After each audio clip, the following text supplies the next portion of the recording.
Hello बच्चों। So today I am going to start new topic wave optics. मैं आपको पहले बोल चुका हूँ, इसका मैक्सिमम पार्ट हम लोग ऑलरेडी कवर कर चुके हैं। किस चैप्टर में? वेब में। ठीक है, अभी हम इसको फिर से स्टार्टिंग से सिलसिलेवार हम लोग पढ़ेंगे पूरा ग्रेजुअली, और मैं आपको बता दूंगा क्या कवर्ड है क्या नहीं कवर्ड है, डिस्कस करते हम लोग आगे बढ़ जाएंगे।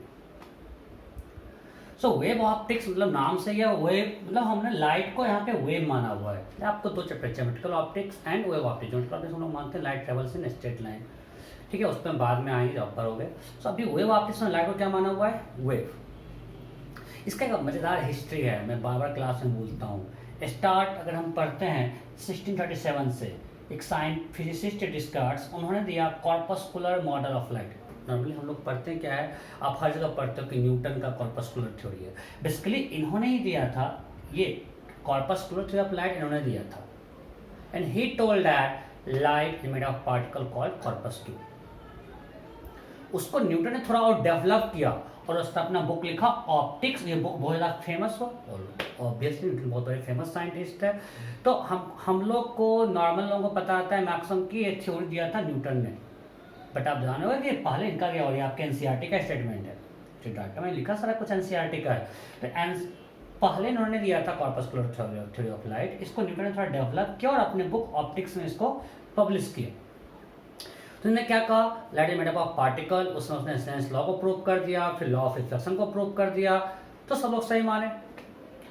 बट उन्होंने जो कॉर्पस्कुलर लाइट में क्या कहा था कि इफ लाइट बेंड टुवर्ड्स, मतलब if light is going from medium 1 to medium 2 and if bend towards normal means light has greater speed in second medium।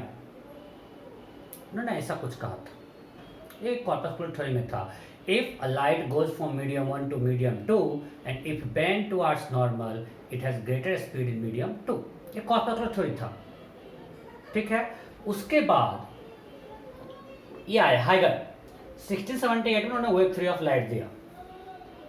इन्होंने वेव थ्योरी ऑफ लाइट दिया और इन्होंने भी लॉ ऑफ रिफ्लेक्शन को prove कर दिया, law of reflection को prove कर दिया। बट यहाँ पे कॉन्ट्राडिक्शन आया इससे, ये जो थ्योरी दिया हुआ था इससे इनका एक कॉन्ट्राडिक्शन आया हाइगन का। हाइगन ने क्या कहा, if light bend towards normal then it has lesser speed in medium 2। जो अभी हम लोग पढ़ते भी हैं, आप लोग क्या पढ़े हो क्लास 10th में, if light goes from rare medium to denser medium it bend towards normal. It means if light is bending towards normal, it is going from rarer medium to denser medium। और light अगर जाए rare से denser medium में, we know speed of light is lesser in denser medium. So यहाँ पे ये चीज़ गलत था। हाइगन ने दिया वेव थ्योरी ऑफ लाइट और इनके एक्सपेरिमेंट से रिजल्ट आया कि light if light bend towards normal then it has greater speed in second medium. तो लोग थोड़ा बहुत वेव थ्योरी को मानना शुरू किए, बट अभी भी सब कोई नहीं मानते। क्यों? न्यूटन बहुत बड़े हैवी वेट थे तो इनका ज़्यादा था, तो न्यूटन को लोग ज़्यादा मान रहे थे, इसको नहीं मान रहे थे। फिर 1801 में यंग आया, जो हम लोग पढ़े ना, यंग्स डबल स्लिट एक्सपेरिमेंट। उन्होंने एक्सपेरिमेंट करके पूरा लाइट का थ्योरी दिया, क्योंकि लाइट इंटरफेरेंस शो कर रहा है, तो फिर लोगों ने मानना शुरू किया। लेकिन अभी तक एक ही चीज़ था कि ये प्री एजम्पशन था, wave requires medium for propagation but light doesn't require medium. So ये लोग को एक्सप्लेन नहीं कर पाते why light doesn't require medium. बोले light is a wave, but ये कोई एक्सप्लेन नहीं कर पाते कि लाइट को मीडियम क्यों नहीं चाहिए।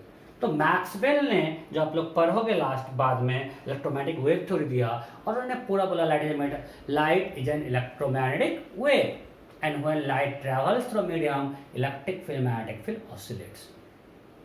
सो अब पूरा वेव थ्योरी आ गया था। अब इसने पूरा थ्योरी दे दिया तो आप कितने बड़े हैवी वेट हो, लेकिन जब पूरा थ्योरी अगर फिजिक्स ने पूरा एक्सप्लेन कर दिया तो फिर लोगों ने मान लिया लाइट इज अ वेव।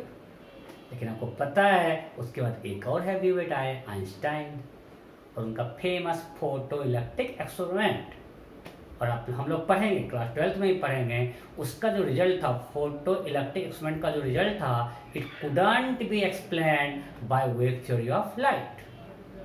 तो फिर आइंस्टाइन ने थ्योरी दिया light is made up of particles called photons. So एक हैवी वेट तो बोल के गए थे कॉर्पस्कुलर थ्योरी, एक और आ गए और उन्होंने बोला it is made up of particle called photons.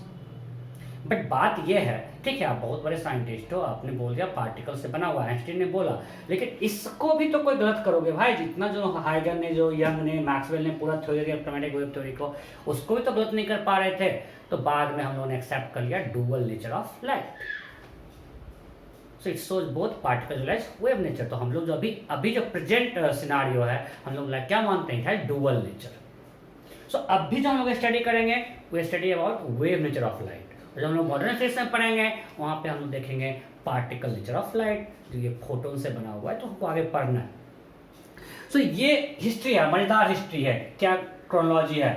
सो इसमें एक चीज़ है कि कॉर्पस्कुलर थ्योरी आया कहाँ से, इन्होंने दे दिया था। हम लोग पढ़ते न्यूटन के बारे में, क्योंकि न्यूटन का ये बुक ज़्यादा फेमस हुआ, हम उनके बारे में ज़्यादा जानते हैं। हम लोग मन में आता है कि उन्होंने मॉडल इनका दिया हुआ था, ठीक है। ये सारा एनसीईआरटी में डाटा दिया हुआ है, तो जरूरत नहीं है, आप अच्छा नोट कर लो। मैं इसको मिटा रहा हूँ। कॉर्पस्कुलर थ्योरी ने लॉ ऑफ रिफ्लेक्शन को प्रूव कर दिया था, लॉ ऑफ रिफ्रैक्शन को भी एक्सप्लेन कर दिया था, बट उसमें ये चीज़ जरूर था कॉर्पस्कुलर थ्योरी में, if light goes from medium 1 to medium 2, if it bend towards normal it has greater speed in second medium. ये गलत था, क्योंकि अभी हम लोग पढ़ते हैं if it bend towards normal means light is going from rare medium to denser medium, it has smaller speed in denser medium, ठीक है।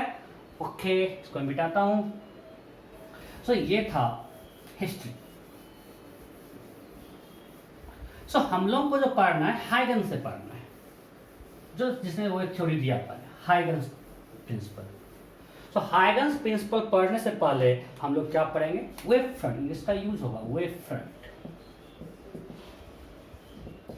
ये मैं आपको वेव में पढ़ा चुका हूं, पढ़ाया था ना वेव में, वेव फ्रंट जब मैं पढ़ा था डॉपलर इफेक्ट, वहां मैं आपको बता चुका हूं वेव फ्रंट क्या है, locus of points having same phase. कुछ याद आ रहा है?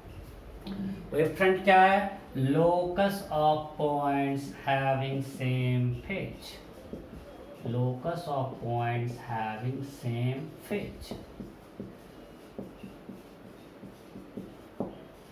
और मतलब अगर कोई पॉइंट सोर्स है, अगर इससे सेम डिस्टेंस पे अगर हम पॉइंट लेते हैं, सो हम फेज क्या होगा, सेम। बिकॉज अगर देखते हैं कि एक्स माइनस ओमेगा टी, अगर एक्स सेम रहा तो फेज सेम।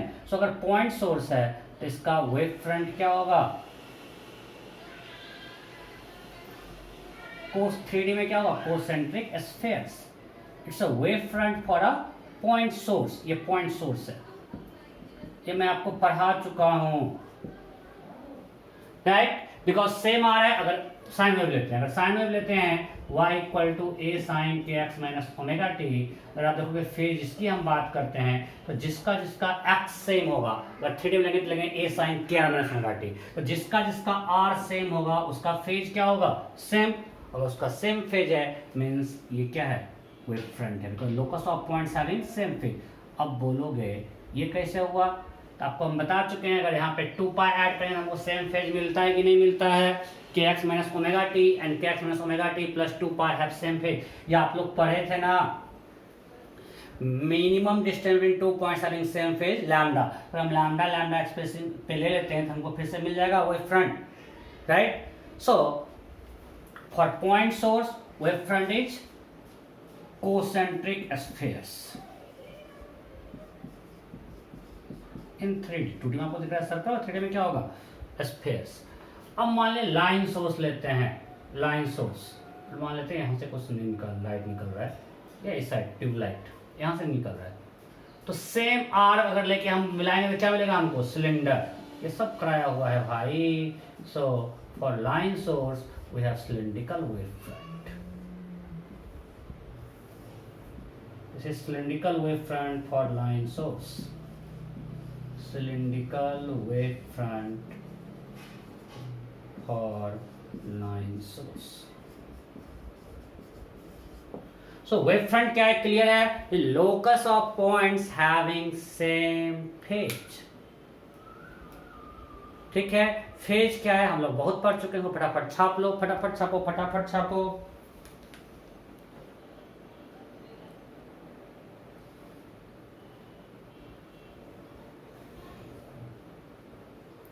फटाफट फटाफट छापते जाइए। छाप लिए, ओके, मिटा रहा हूं। सो हमने वेव फ्रंट पढ़ लिया, अब हाइगन्स प्रिंसिपल पढ़ते हैं। Huygens principle.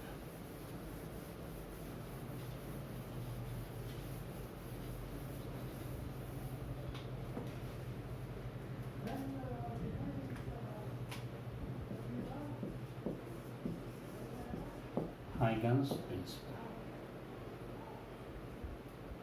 प्रिंसिपल का स्पेलिंग PRINC, सही है क्या देख लेना भाई, मैं बार बार कंफ्यूज करता हूँ। प्रिंसिपल देख लेना, ओके। अच्छा थ्योरी पढ़ लेते हैं, कंफ्यूज नहीं हो, चलो मजा आया।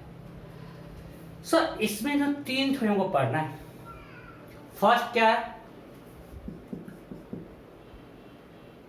लाइट ट्रेवल्स, यार जनरल ब्रह्मवेव दे देते हैं, इन्होंने वैसे वापिस के बारे में बोला था, चलो लाइट कर देते हैं।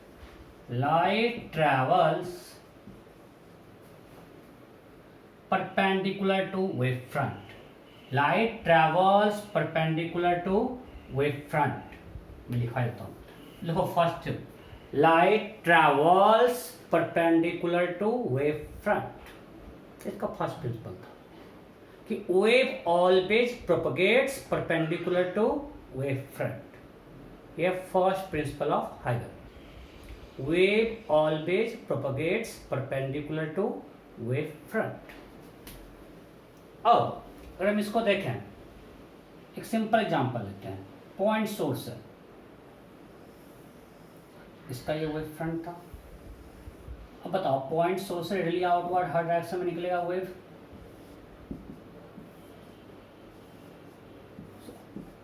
एंगल 90 है कि नहीं टेंजेंट पे हर जगह, है ना, means wave travels perpendicular to wave front, ये फर्स्ट थ्योरी कि wave travels perpendicular to wave front, ठीक है। तो क्या अगर देखते हैं लाइन सोर्स में भी सिलिंड्रिकल वेव फ्रंट था, again it goes radially outward, so it is perpendicular to wave front, कोई समस्या नहीं ना, so wave travels perpendicular to wave front, किसी को डाउट है इसमें, नहीं है। so ये फर्स्ट प्रिंसिपल था कि wave always travels perpendicular to wave front। इस पे क्वेश्चन करते हैं, फटाफट छापते जाओ, फटाफट छापते जाओ कि हम देख रहे हैं कि वेव फ्रंट स्फेरिकल है, रेडियस है, ये रेडियल है, तो एंगल क्या होगा 90, so wave is travelling perpendicular to wave front. मैं मिटा रहा हूं, क्वेश्चन करते हैं। अच्छा ये बताओ अगर पैरेलल रे जा रहा है उसका वेव फ्रंट कैसा होगा, मिस्टेक हम कर सकते हैं ना, ये पैरेलल रे आ रहा है, उसका वेव फ्रंट क्या होगा, उसके perpendicular, so this is also called plane wave front, planar wave front.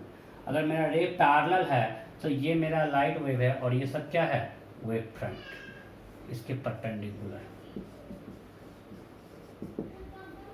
Parallel ray के परपेंडिकुलर हम have planar wave front. Am I clear? Okay, so question question question question question question क्या है, चलो यह plane mirror and this is incident wave front, this is incident wave front, मैं इस तरह से incident wave front है, draw reflected wave front, option A this, option B this, option C this, option D none। Question clear है? यह plane mirror fixed here we have, and this is incident wave front from plane mirror, then you have which the following represent या may represent reflected wave front, which the following represents or may represent reflected wave front, which the following may represent reflected wave front। बहुत आसान था। देखो जब भी ऐसा question है ना, पहले आप क्या करो, वेव फ्रंट के पर्टिकुलर रे डायग्राम बना लो।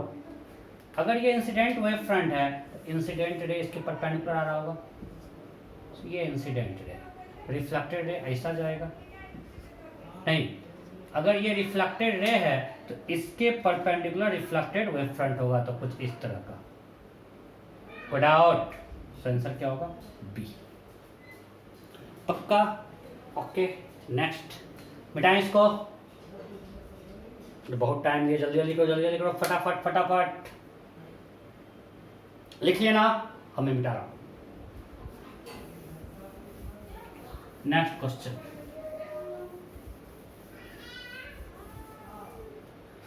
if the concave mirror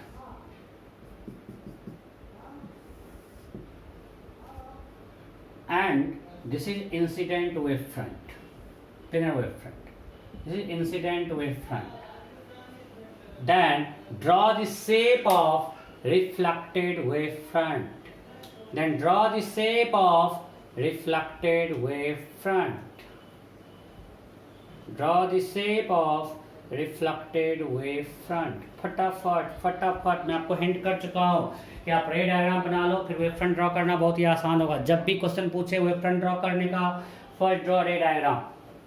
अगर ये इंसिडेंट वेव फ्रंट है तो इंसिडेंट रे क्या होगा, इसके पैरेलल। अब बताओ अगर पैरेलल रे आता है तो it will pass through focus, हाँ या नहीं, it will pass through focus. अगर ये फोकस से पास कर रहा है तो यहाँ पे पॉइंट बन रहा है, तो इसके परपेंडिकुलर वेव फ्रंट कैसा होगा, स्फेरिकल। समझे या नहीं? मैं फिर से बता रहा हूँ, ये कनकेव मिरर है, राइट? क्लास 10 में पढ़ चुके हो आप लोग। This is a wave front, so perpendicular to wave front have incident wave, so ये सब इंसिडेंट रे है। So if you have parallel incident ray after reflection through the mirror, it will pass through focus. तो अगर focus से ये जा रहा है तो एक पॉइंट आ गया ना, तो इस सारे के परपेंडिकुलर वेव फ्रंट आएगा तो क्या आएगा, स्फेरिकल तो आएगा, कोई डाउट नहीं? तो बिल्कुल सेम टाइप। देखो कॉन्वेक्स लेंस, देखो convex lens, this is incident wave front. फटाफट draw refracted wave front, draw refracted wave front, फटाफट फटाफट draw refracted wave front, draw refracted wave front। हो गया, बहुत simple. Again ray is coming parallel to principal axis, नहीं, rays are coming parallel to principal axis, so after refraction it will pass through principal focus. ये सब 9th 10th में पढ़ चुके हो। सो ये हो गया इसका फोकस। अगर ये फोकस है तो इसका वेव फ्रंट कैसा होगा भाई, स्फेरिकल, बिकॉज ये पॉइंट है, सो ये स्फेरिकल वेव फ्रंट। सो ये हो गया रिफ्रैक्टेड वेव फ्रंट। सिंपल। मैं क्या बोल रहा हूं, जब भी वेव फ्रंट पूछे ये आपको ड्रॉ रे डायग्राम, रे डायग्राम बनाएंगे, अपने आप काम हो जाएगा। नेक्स्ट क्वेश्चन,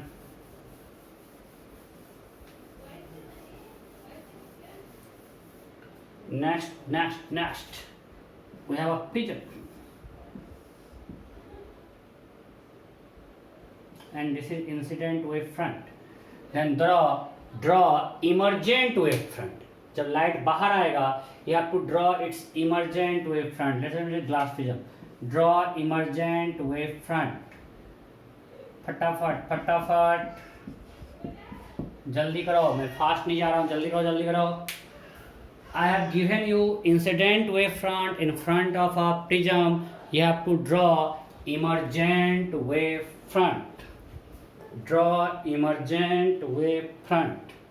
हो गया, सिंपल है। इंसिडेंट रे इसके परपेंडिकुलर होगा, राइट? सबको पता है, कुछ ऐसे बेंड करेगा फिर ऐसे करेगा, सो इमर्जेंट वेव फ्रंट इसके परपेंडिकुलर होगा, सो this will give you emergent wave front। so this is emergent wave front।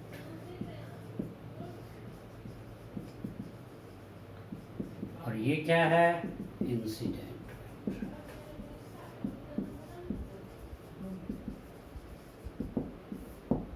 Good out. Naina. Okay. Next.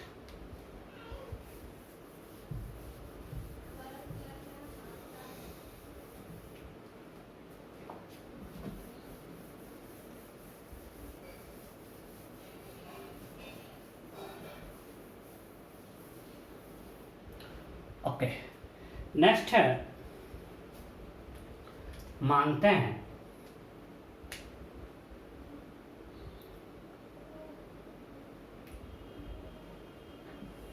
ये है मीडियम 1, ये है medium 2 and μ2 is greater than μ1. इसका फ्रेंड μ2 है, इसका फ्रेंड μ1 है. This is incident wave front. Advance में पूछा क्वेश्चन है, बहुत ही आसान है. Then what will be refracted wave front? What may represent refracted wave front? Which the following may represent refracted wave front?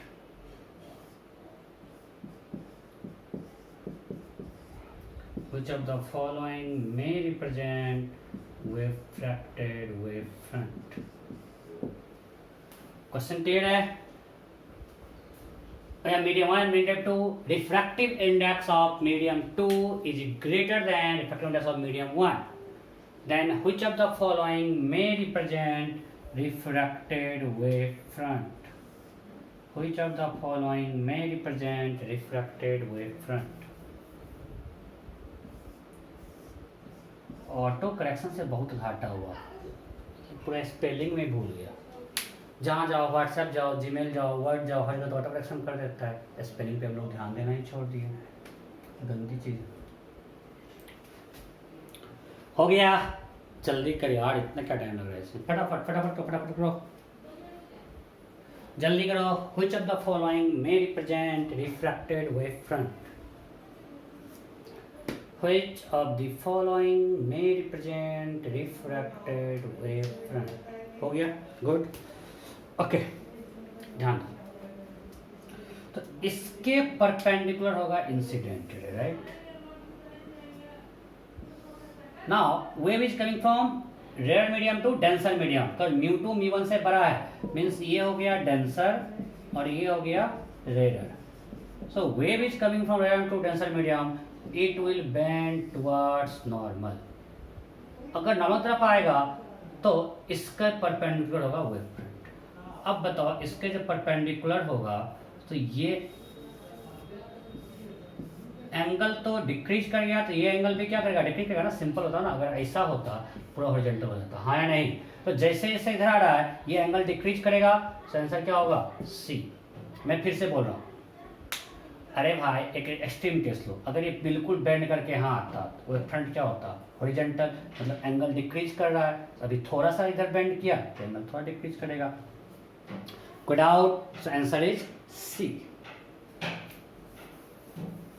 Okay, so ये हमने किया हाइगन्स के फर्स्ट प्रिंसिपल पे क्वेश्चन. देखो बहुत लोग विजन बोलते हैं, बट मैं भी सर्च किया हूँ. नॉर्मली हम डिक्शनरी में हाइगन ही बोलते हैं इसको, HUYGEN, बट हाइगन बोलते हैं. नाम भी है भाई, जो बोलना है बोल लो. ओके, सेकेंड प्रिंसिपल लिखो. सेकेंड प्रिंसिपल हाइगन सेकेंड प्रिंसिपल. फर्स्ट क्या था? फर्स्ट प्रिंसिपल क्या था? Wave travels perpendicular to wave front, right? अब लिखो second principle. Wave always takes equal time. Wave always takes equal time to go from one wave front to another wave front. Wave always takes equal time to go from one wave front to another wave front. Wave always takes equal time to go from one wave front to another wave front. ये इसका second principal है. अब इसको देखते हैं, मानते हैं ये बाउंड्री, ठीक है. ये है इंसिडेंट वेव फ्रंट. अभी हमने देखा कुछ ऐसा हो गया रिफ्रैक्टेड वेव फ्रंट. चलो ये थीटा डैश दिया हुआ है हमने क्वेश्चन में और ये दिया थीटा, और हमने बोल दिया ये क्या है, इंसिडेंट वेव फ्रंट। क्वेश्चन, ये क्या है, इंसिडेंट वेव फ्रंट, ये क्या है, रिफ्रैक्टेड वेव फ्रंट। सो ये है मेरा इंसिडेंट वेव फ्रंट और ये है रिफ्रैक्टेड वेव फ्रंट। क्वेश्चन हमने ले लिया theta dash is less then theta. Now, if wave takes time t1 to go from this wavefront to this wavefront, and it takes time t2 to go from this wavefront to this wavefront. अरे मान लो wavefront 1, 2, 3, 4. Wave takes time t1 to go from wavefront 1 to 2, and it takes time t2 to go from wavefront 3 to 4. Question clear है? मैं पूरा language लिख नहीं रहा हूँ, बहुत टाइम लगेगा। मैं फिर से बोल रहा हूँ, wave takes time t1 to go from wavefront 1 to wavefront 2, and it takes time t2 to go from wavefront 3 to wavefront 4. Then which of the following is correct? Which of the following is correct? Which of the following is correct? कौन सही है? फटाफट फटाफट। Wave takes time t1 to go from wavefront 1 to wavefront 2, and it takes time t2 to go from wavefront 3 to 4. The following is correct. Option A t1 equal to t2, B C D आपको दिख रहा है, simple है। अभी हमने बोला है it takes equal time to go from one wavefront to other wavefront. So अगर इसने यहाँ से यहाँ टाइम t1 लिया, यहाँ से यहाँ टाइम t2 लिया, ऑल्दो मीडियम डिफरेंट है बट टाइम में कोई चेंज होने वाला नहीं है, आंसर होगा t1 equal to t2। Good. अब मानते हैं कि इसके बीच का परपेंडिकुलर डिस्टेंस x1 है, ये डिस्टेंस है x1 और ये डिस्टेंस है x2। Then my next option is x1 is equal to x2, x1 is greater than x2, x1 is less than x2, data insufficient। एक बार ऐसा क्वेश्चन एडवांस में पूछा हुआ था पैराग्राफ में। देखो इसमें सिर्फ आपको थ्योरी पता है, प्रिंसिपल क्या है पता है, तो फ्री का मार्क्स आएगा, कोई कैलकुलेशन नहीं रहता है, कोई टाइम नहीं लगेगा, सिर्फ आपको प्रिंसिपल पता होना चाहिए क्या क्या प्रिंसिपल है। सो क्वेश्चन क्लियर है? This distance between distance between wavefront 1 and 2 is x1, distance between wavefront 3 and 4 is x2. Then which of the following is correct? x1 equal to x2, x1 greater than x2, x1 less than x2, and data insufficient। क्या होगा बोलो, क्या होगा, जल्दी बोलो, फटाफट फटाफट, क्या होगा, जल्दी जल्दी जल्दी।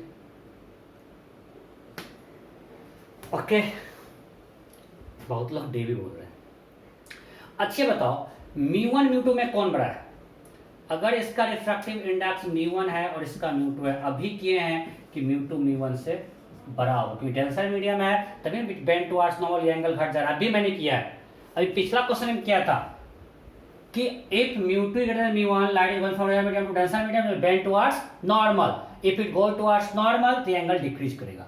सो हमने यहाँ पे दे दिया थीटा लेस देन थीटा, इसका मतलब μ2 बड़ा है μ1 छोटा है। फिर ये भी पढ़ा है कि दोनों का टाइम सेम होता है, मैं डिस्टेंस नहीं बोला। हाइगन्स का सेकंड प्रिंसिपल क्या है? It takes equal time. इसने कोई डिस्टेंस पे कमेंट नहीं किया, इसने कहा it takes equal time to go from one wave front to other wave front. So दोनों टाइम सेम है, t1 इक्वल टू t2 है। अगर टाइम सेम है और दोनों मीडियम में स्पीड सेम या अलग अलग, स्पीड अलग अलग, तो x1 इक्वल टू क्या होगा बोलो, v1 t1, x2 equal to क्या होगा, v2 t2, और t दोनों का सेम रहता है, time same okay. So, what what इज x1 by x2? x1 by x2 equal to v1 by v2, and medium to denser है, मतलब स्पीड कम, स्पीड क्या होगा इसमें, कम होगा, means this quantity greater than 1। समझ में आया कि नहीं आया? मतलब कौन बड़ा है, x1 x2 से बड़ा है। मैं फिर से भौंकता हूं, हाइगन्स का सेकेंड प्रिंसिपल बोलता है wave takes equal time to go from one wave front to another wave front, means it takes equal time to go from 1 to 2 और 3 to 4। अगर ये टाइम t1 है, ये टाइम t2 है, t1 equal to t2, ये Huygens का second principal है। तो t सेम है, अगर दोनों पे टाइम सेम है, स्पीड अलग अलग है क्योंकि मीडियम अलग अलग है। और मैं एक्सप्लेन कर चुका हूँ मीडियम टू डेंसर है। अगर मीडियम टू डेंसर है तो यहाँ पे स्पीड कम होगा, तो x2 equal to v2t, x1 equal to v1 v2 छोटा है मतलब x2 छोटा होगा, सो x2 छोटा है, x1 बड़ा है। Am I clear? Okay. So time medium dependent है लेकिन डिस्टेंस मीडियम पे डिपेंड कर रहा है ना। ओके, ये था सेकेंड प्रिंसिपल। थर्ड प्रिंसिपल क्या बोलता है? each point of wave front acts like a secondary source। देखो third principal, each point of wave front acts like a secondary source। each point of wave front acts like a secondary source। समझते हो क्या बोला?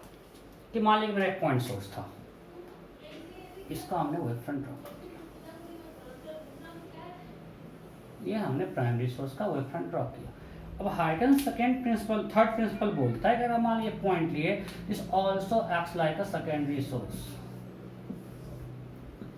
ऐसा कि हर point, each point, अब इसका हम फिर से वेव फ्रंट ड्रॉ कर सकते हैं, each point acts like a secondary source.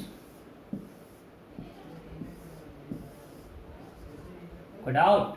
So each point of wave front acts like a secondary source। अब यहाँ पे देखना हमने पीछे ड्रॉ नहीं किया, आगे किया है।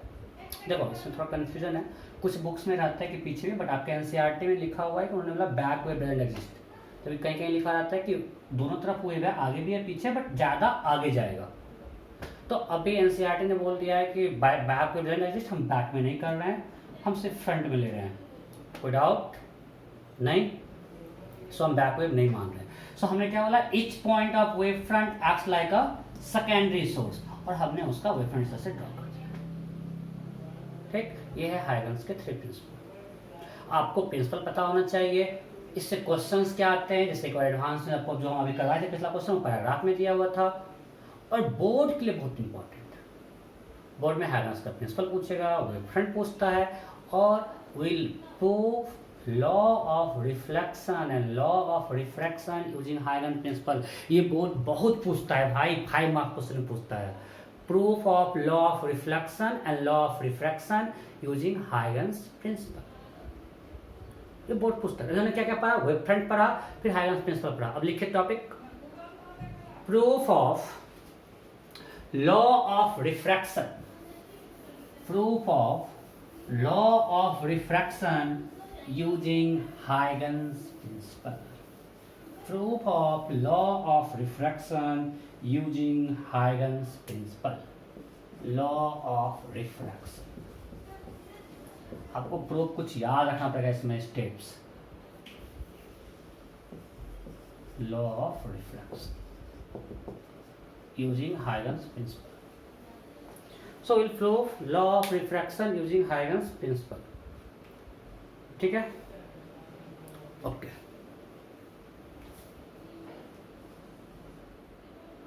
ध्यान दीजिए।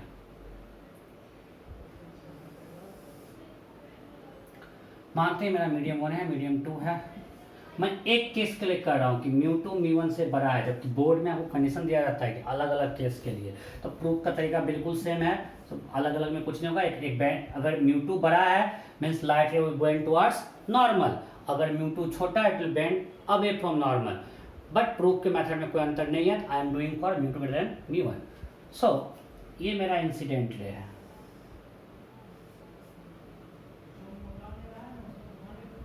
Bend toward normal. सो ये मेरा रिफ्रैक्टेड रे, ठीक है?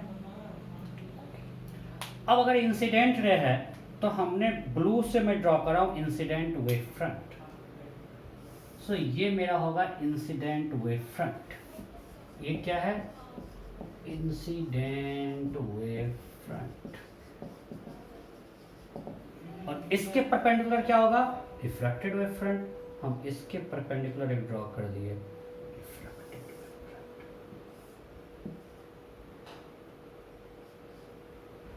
एंगल 90 होना चाहिए, दिख नहीं रहा है बट अब मान लो एंगल 90 है। सो ये मेरा क्या है, रिफ्रैक्टेड वेव फ्रंट। मैंने कैसे ड्रॉ किया है clear, because wave front is perpendicular to ray. आपको हम बता चुके हैं wave travels perpendicular to wave front, इसका हमारा फर्स्ट प्रिंसिपल था। तो हमने फर्स्ट प्रिंसिपल करके हमने इंसिडेंट वेव फ्रंट और रिफ्रैक्टेड वेव फ्रंट ड्रॉ कर दिया। सिंपल है, इंसिडेंट वेव फ्रंट ड्रॉ कर दो, रिफ्रैक्टेड वेव फ्रंट ड्रॉ कर दो। दोनों incident wave front incident wave के परपेंडिकुलर है, refracted wave front refracted wave के परपेंडिकुलर है। ठीक है, आपको पता होता है कि ये होता है एंगल ऑफ इंसिडेंस और ये होता है एंगल ऑफ रिफ्रैक्शन, ये पता है। अब हम एक कंस्ट्रक्शन कर रहे हैं, एकदम बिल्कुल सेम है। अगर आप लॉ ऑफ रिफ्रैक्शन करोगे, जहां पे कट कर रहा है ना, इससे इस पे ड्रॉ किया परपेंडिकुलर, कंस्ट्रक्शन को हम कर दे रहे हैं रेड से। हम क्या कर रहे हैं, इस पॉइंट से जहां पे बाउंड्री को कट किया, उस पॉइंट से हमने इंसिडेंट वेव फ्रंट पे परपेंडिकुलर ड्रॉ किया। ये हम लॉ ऑफ रिफ्रैक्शन में करेंगे। यहाँ पे रिफ्रैक्टेड है, वहां पे रिफ्लेक्टेड आएगा, तो रिफ्रैक्टेड वेव फ्रंट जहां बाउंड्री को कट कर रहा है, उससे हमने इंसिडेंट वेव फ्रंट पे परपेंडिकुलर ड्रॉ कर दिया। चलो कुछ नाम रख लेते हैं, मानते हैं ये मेरा पॉइंट है एम एन ओ पी, मैं नाम रख दिया। ओके, अच्छा बताओ, ये एंगल आई है, ठीक है, तो ये आई है, तो ये एंगल क्या होगा, 90 माइनस आई, तो ये क्या होगा आई। समझे या नहीं समझे, फिर से समझो। ये आई है, ठीक है, ये एंगल 90 क्या होगा, 90 माइनस आई, फिर ये 90 क्या हो गया आई। ओके, ये आर है, ये क्या हो गया 90 माइनस आर, ये 90 है, तो क्या हो जाएगा आर। यहां तक कोई समस्या कि ये आई है, ये आर है। ओके, अब बताओ पॉइंट ओ है इंसिडेंट वेव फ्रंट पे और पॉइंट एन किस पे है, रिफ्रैक्टेड वेव फ्रंट पे है या नहीं। Point O lies on incident wave front, समझ लो, क्योंकि हमें लिख देंगे फिर समझ में आएगा नहीं। मैं सब कुछ तो लिख रहा हूं, आपको बोर्ड में सब कुछ लिखना पड़ेगा, मैं आपको समझा रहा हूं। Point O lies on incident wave front, point N lies on refracted wave front. So if, and again point M lies on incident wave front, point P lies on refracted wave front. So if wave takes time t to go from O to N, it will also take time t to go from M to P according to Huygens second principle. Again I am repeating. We know point M and O lie on incident wave front, point P and N lie on refracted wave front. So ये incident wave front है, refracted wave front है, ये incident wave front है, refracted wave front है। अगर यहां से यहां T time, incident wave front से रिफ्रैक्टेड वेव फ्रंट में यहां टी टाइम है, तो यहां भी क्या लगेगा T time, because wave takes always equal time to go from one wave front to other wave front. So अगर यहां पे टाइम टी लिया, तो यहां भी टाइम क्या लेगा टी। सो अगर टाइम टी लिया, इसमें मान लिया स्पीड v1 है लाइट का, तो ओ एन इक्वल टू क्या हो जाएगा v1t। आप लिखना पहले अकॉर्डिंग टू हाइगन second principal,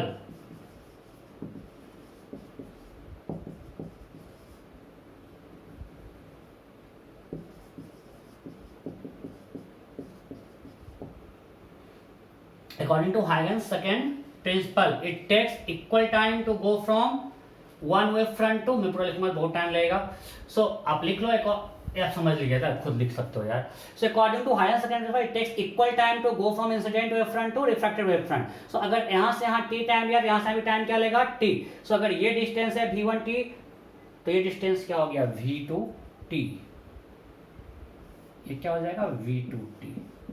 so I am writing on equal to v1t and mp equal to v2t, because medium अलग अलग है, स्पीड अलग अलग है, टाइम सेम है। अभी हम लोग पिछला क्वेश्चन यही किए थे।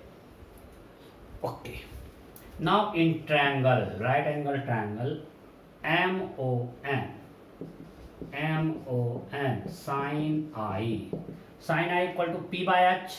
So 90 के सामने H और इसके सामने P means ON by H क्या हो जाएगा MN, right? So ON क्या है मेरा V1T by MN। in triangle MPN, in right angle triangle MPN, right angle triangle MPN, sin R equal to perpendicular इसके सामने MP बाय हाइपोटेनियस इसके सामने MN, MP by MN। MP किसके equal है? MP will be equal to V2T, so V2T by MN। This is equation 2। So sin I क्या हो गया? V1T by MN। sin R क्या हो गया? V2T by MN। So from equation 1 and 2,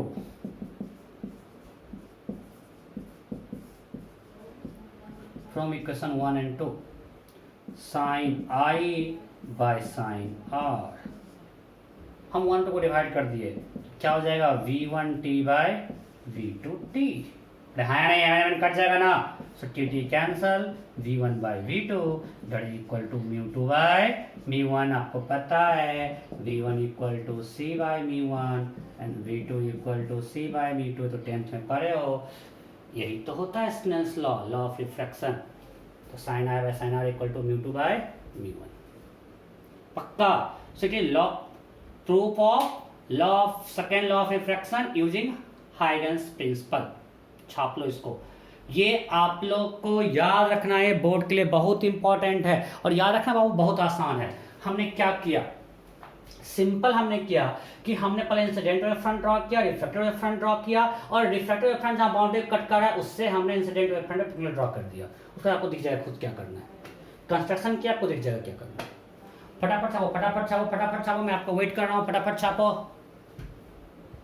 hopefully पूरा board दिख रहा है, हाँ मुझे तो दिख रहा है, फटाफट छापो।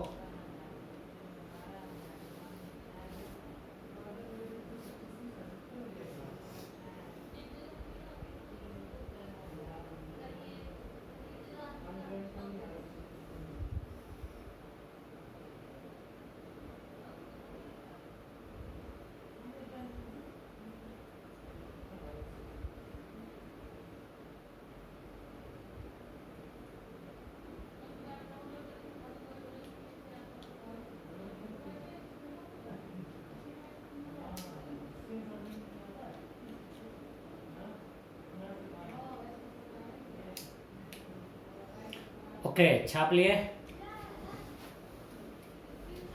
छाप लिए ना, हम इसको मिटा रहा,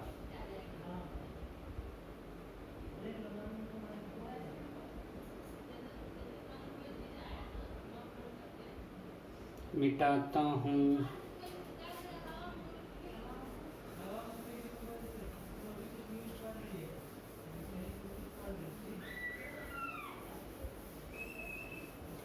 next will prove law of reflection.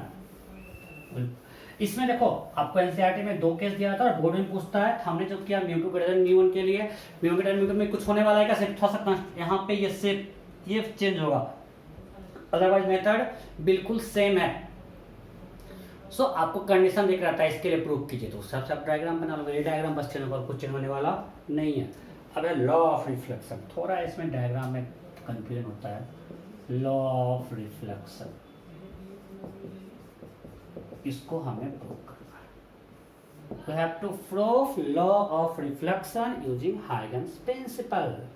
Okay, करते हैं। सो मानते हैं हमारे पास ये एक रिफ्लेक्टिंग सरफेस है,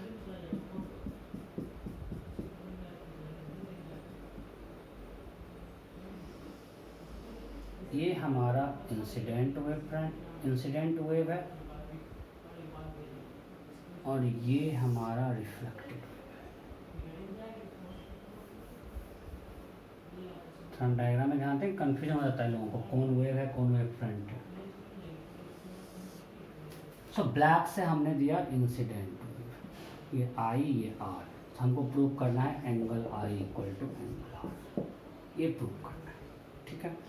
ओके, सिमिलर कंस्ट्रक्शन, पहले क्या करेंगे, will draw incident wave front. चलो पहले ड्रॉ करते हैं रिफ्लेक्टेड वेव फ्रंट। तो रिफ्लेक्टेड वेव फ्रंट क्या करेंगे, इसके परपेंडिकुलर ड्रॉ कर दिया, ये एंगल 90 है। सो ये क्या हो गया, रिफ्लेक्टेड वेव फ्रंट। फिर ड्रॉ करते हैं इंसिडेंट वेव फ्रंट इसके परपेंडिकुलर। चलो गुड, अच्छा ड्राइंग किया।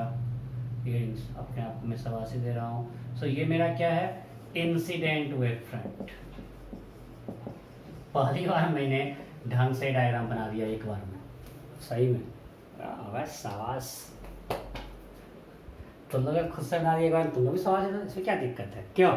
तो आज थोड़ा बोरिंग हो गया है ना? अरे मजाक आ रहा है, किसका मजाक हो रहा है? देखो सब तक देख रहे हैं कि मेरा ही मजाक उड़ाएंगे। नहीं यार, तुम्हारा नहीं उड़ाएंगे, पक्का नहीं उड़ाएंगे। तुम तुम्हारे वाइफ कसम आज तुम्हारा मजाक नहीं उड़ाएंगे। अरे पक्का बोल रहे हैं, तुम्हारे बच्चों कसम खा रहे हैं आज तुम्हारा मजाक नहीं उड़ाने वाले। ठीक है? सो ये हमने ड्रॉ कर दिया incident wave front, incident ray के perpendicular, reflected wave front, reflected ray के परपेंडिकुलर। फिर हमने क्या किया कंस्ट्रक्शन में? ये तो किया था कि हम परपेंडिकुलर ड्रॉ किए थे, जहां पे ये कट कर रहा था उससे इंसिडेंट वेव फ्रंट पे, यही ना किया था पिछले केस में भी। कुछ याद आ रहा है? सो ड्रॉ कर देते हैं। यहाँ से एक रेड से किए थे, कर देते हैं। इससे एक परपेंडिकुलर ड्रॉ किए इस पे। ठीक है, फिर से नाम वही देते हैं जो पिछला बार दिए थे। ये मेरा था M N, refracted wave front है, ये रिफ्लेक्टेड में P, और इसमें था लास्ट टाइम यही कहता है, इससे कोई मतलब ना, आपको जो करना है। अब तो पर देखते हैं एंगल, कुछ एंगल देखेंगे कि एंगल, कुछ ट्रायंगल को देखना, ध्यान से रखना थोड़ा ट्रायंगल में। पहले आप बताओ, ये एंगल आई है, ठीक है, ओके, ये आई दिया हुआ है, तो ये क्या होगा 90 माइनस आई, तो ये क्या होगा आई, कोई डाउट? पिछली बार भी आया था। तो this angle is I. Again I am repeating, this is angle I, this whole angle is 90, means this angle will be 90 minus I, ये क्या हो जाएगा आई। Okay good. अब आते हैं आर पे। देखो ये एंगल है आर, ठीक, तो ये क्या बचेगा 90 माइनस, अरे भाई ये 90 माइनस आर होगा, ये बड़ा वाला, ये 90 माइनस आर, ये 90 माइनस आर, ये 90, तो ये क्या हो जाएगा आर। किस ट्रायंगल में देखें? एम पी एन में लिखते हैं, in triangle M P N, angle P M N is 90 minus R. मजा आ रहा होगा ये सब लिख रहे हैं। तो angle M P N is 90, so angle M N P equal to 180 minus 90 minus 90 minus R. थोड़ा सटक में दिखाएं क्या? ये समझ गए हो? 180 minus 90 minus 90 minus R that is equal to R. So हमने आई और आर दिखा दिया। यार तुम लोग थोड़ा पढ़ लिया करो, अभी बहुत टाइम मिलता है, घर पे करते क्यों यार? कोई काम ही नहीं होगा अभी तो, पूरा लॉकडाउन है, बाहर भी नहीं घूम सकते हो, पार्क बंद है। अच्छा हम जो करते हो तो चालू है नहीं, ऑनलाइन चैटिंग, वीडियो कॉल। क्यों प्रियांश? हाँ सही बोला, तुम्हारा जो टाइम था वो तो अभी भी, वो सब अभी चालू है, उसके लिए लॉकडाउन थोड़ा ही है। अच्छा शिवम सर परेशान किया जाते हैं, क्लास ले लेंगे। ओके सो ये हो गया आर, ठीक। अब देखते हैं in triangle M P N, in triangle M P N and triangle N P M and triangle N P M, हमने दो ट्रायंगल लिया, एम एन कॉमन है, M N equal to M N, ठीक है। सो ये side common है, okay.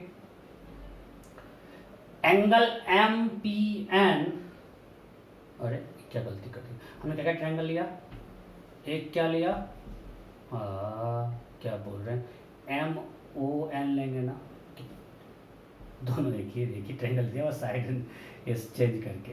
ओ क्या लिया ट्रायंगल एम ओ एन और triangle N P N, M N तो कॉमन है, ठीक है। ये एंगल 90 है, so angle M O N is equal to angle N P M is 90, ये भी क्या। अब बताओ, ये है हमारा कौन सा वेव फ्रंट, रिफ्लेक्टेड, ठीक है, और ये है इंसिडेंट। सो ये m है इंसिडेंट वेव फ्रंट पे और p है रिफ्लेक्टेड वेव फ्रंट पे, हाँ नहीं, यहाँ पे o है इंसिडेंट वेव फ्रंट पे और n है रिफ्लेक्टेड वेव फ्रंट पे। So if light wave takes time t to go from m to p, to take time t to go from o to n, हाँ या नहीं। मैं फिर से बता रहा हूं, point m lies on incident wave front and point P lies on reflected wave front, point O lies on incident wave front, point N lies on reflected wave front. So हम बार बार पढ़ रहे हैं Huygens second principle, light wave takes equal time to go from one wave front to another wave front. It takes t time to go from incident wave front to reflected wave front, again it will take time t to go from incident wave front to reflected wave front. इसका मतलब अगर ये time t लिया तो लिख लो according to Huygens principle they will take equal time. अगर equal time लिया, अब दोनों मीडियम भी सेम है, रिफ्लेक्शन हो तो सेम मीडियम में रिफ्लेक्शन हुआ ना। अगर मीडियम सेम है मतलब M P equal to N O equal to V T, अरे हाँ या नहीं। दोनों मीडियम सेम तो टाइम भी सेम, स्पीड भी सेम, तो डिस्टेंस भी into T same. So we can write M N O O N equal to P M, means ये दोनों साइड इक्वल है, राइट।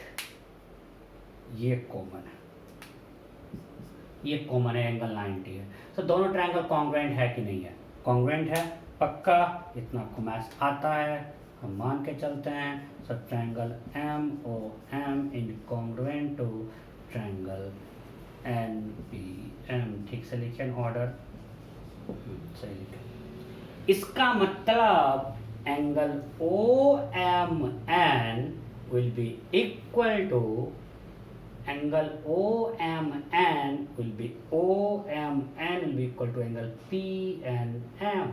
सो यहाँ से क्या लिखेंगे, angle O M N is equal to angle P N M. अब बताओ angle O M N क्या है, I, angle P N M क्या है, R. So I equal to R prove तो हो गया, यही तो लॉ ऑफ रिफ्लेक्शन प्रूव करना था, आई इक्वल टू आर। सो आपको ये पूरा स्टेप्स अच्छे से पता होना चाहिए। मैं बोल रहा हूँ बोर्ड के लिए बहुत इंपॉर्टेंट है, मैं बार बार भौंक रहा हूँ, आपको ढंग से ही करना है। छाप लो फटाफट, फटाफट छापो, फटाफट छापो, फटाफट।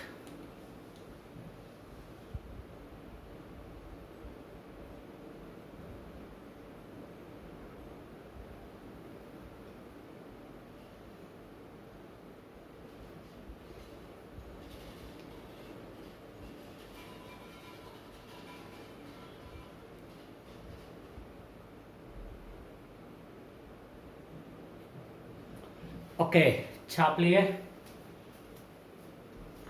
छाप लिए ना, छाप लिए हो सब लोग? अरे जल्दी करो यार, जल्दी करो। मेरा एम था इस वीक में ख़त्म करना, बट आपने असाइनमेंट में टाइम बढ़ा दिया तो मेरी एक हाथ पास जाएगा। बट ठीक है, पता है हम लोग का पेस सही है। मैं देखा था कि लास्ट ईयर मैं भी अभी इसी टाइम पे वेव ऑप्टिक्स ख़त्म किया था लास्ट ईयर भी, जबकि उन लोगों का वेव पहले में करवा दिया था। तो नोट्स क्वेश्चनों को अभी पूरा करवाया ना, उन लोगों का वेव मैं 11th में करवा दिया था, तब वेव ऑप्टिक्स इतना में ख़त्म हुआ। मतलब लास्ट ईयर से अच्छा स्पीड चल रहा और इतना असाइनमेंट भी उन लोग को उस समय स्टार्टिंग में नहीं करवाए थे। गुड, ओके, मिटा रहा हूँ इसको, मिटाता हूँ, मिटाता हूँ, मिटाता हूँ। डांस करने का मन कर रहा है, उसका साथ देने वाले, अच्छा देने वाली। तुम्हारा ध्यान तो प्रियांश हमेशा वही रहता है। ओके, हमने अभी तक क्या पढ़ा, वेव फ्रंट पढ़ा, हाइगन्स प्रिंसिपल पढ़ लिया, ठीक है। एक डॉपलर इफेक्ट में छोड़ रहा हूँ जानबूझ के। तो Doppler effect when speed of source is less then speed of light, जैसा हमने पढ़ा था साउंड में, वही है कि आपका होमवर्क है। आपको डॉपलर इफेक्ट का एनसीईआरटी, आपको एनसीईआरटी खोलोगे वहां पे एक फॉर्मूला दिया हुआ है, del F by F equal to minus V radial by C. Delta F की change in frequency, V radial is velocity of source respect to observer, और पॉजिटिव माना है जिसमें इट इज गोइंग अवे। मैं इसको एक्सप्लेन करूंगा next class में करूंगा, बट अभी आपको होमवर्क इसको प्रूव करना। एनसीईआरटी आप खोलोगे optics, Doppler effect in light दिखेगा एक टॉपिक, उसमें एक्सप्रेशन दिया हुआ है। तो हम जो डॉपलर इफेक्ट इन साउंड पढ़े, आपको हम सब कुछ लिखना सिखाए थे ना, वहां से प्रूव करना है। इसका एक लिमिटेशन एक एप्लीकेबल है, when velocity of source is less than C. अगर कंपेरेबल होगा तो speed of light come, relativity come into picture. Although NCERT syllabus में नहीं है, बट 2017 या 18 में जेईई पूछ दिया, किसी ने डाउट भी हमसे भेजा था हमको। तो 17-18 में जेईई पूछा है कि उसमें कंपेरेबल, आपको हम अगले क्लास में सब बताएंगे, बट आज मैं आपको होमवर्क दे रहा हूं। आपको ये प्रूव करना है, आपको डॉपलर इफेक्ट इन साउंड बताए हैं, उससे इसको हम प्रूव कर सकते हैं। जब velocity of source less than C, delta F by F equal to minus V radial by C. वैसे speed of light, V radial क्या है आपको एनसीईआरटी पढ़ना है। मैं इसे बोल दिया हूं कि velocity of source respect to observer, ठीक है। ये प्रूव करना है, ये आपका होमवर्क है। मैं आज नहीं पढ़ा हूं, टॉपिक अभी छूटा हुआ है, मैं छूटा हुआ मान रहा हूं। बस आपको ये पढ़ के आना है, इसको प्रूव करके फिर इस पे फटाफट क्वेश्चन करके आगे निकल जाएंगे हम लोग। सो नेक्स्ट टॉपिक क्या था, हाइगन्स प्रिंसिपल के बाद Doppler effect in case of light. ये केस मैं भी होमवर्क दिया हूं, जब कंपेरेबल होगा अगली क्लास हम करेंगे, ठीक है।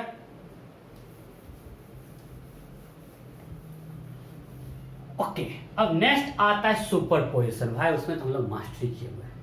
क्या क्या टॉपिक आता है सुपरपोजिशन में? सबसे पहले आएगा कोहेरेंट। सुपरपोजिशन और इंटरफेरेंस दोनों सेम थिंग है, coherent versus incoherent source.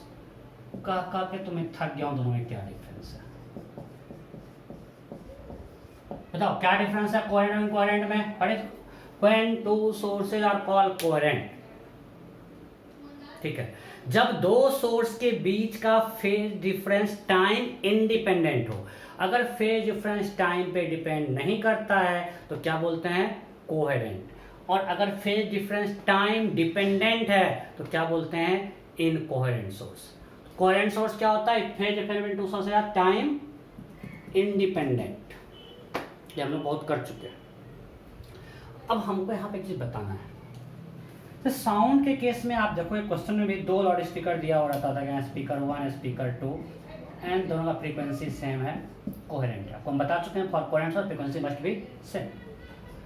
But in case of light it is next to impossible to get two different sources having same frequency. लिख लो तो, in case of light wave, next में दूंगा हुआ है, in case of light wave